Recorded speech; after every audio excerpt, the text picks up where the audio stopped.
Because in the beginning, you know, you buy tricks at the magic shop, and then you start, and I mean, you change it a little bit, you know, and then you say, well, I could do this almost the same thing as this card trick, but with these postcards or with these coins, you know. So you change things, and eventually you start coming up with ideas. And I don't know. I think that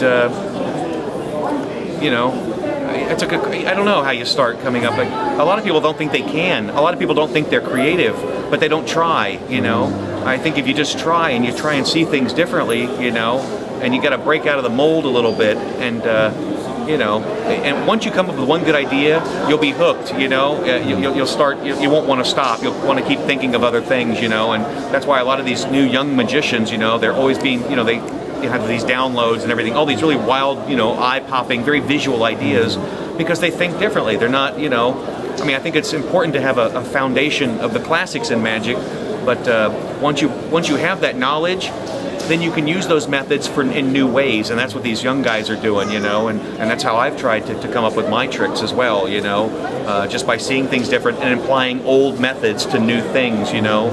And Chris Kenner gave me a great idea many years ago. He says, take card tricks, he goes, and make them non-card tricks, you know, use different objects instead of playing cards, instead of cards across, you know, make ping pong balls. That's it, it was an example, you know, instead of a card stab, he goes, get a bowl of ping pong balls, have one initialed, and shake them all up and throw them in the air in the stage, and you stab, you know, with a dart gun, you know, hit the, I do a trick with a dart gun that hits a card, a playing card. So I mean, just things like that. Thinking weird, you know, think different, and that's how I do it, you know. So it's not always the best ideas, but you know, if you come up with a bunch of ideas, you'll have a few good ones, you know. And that's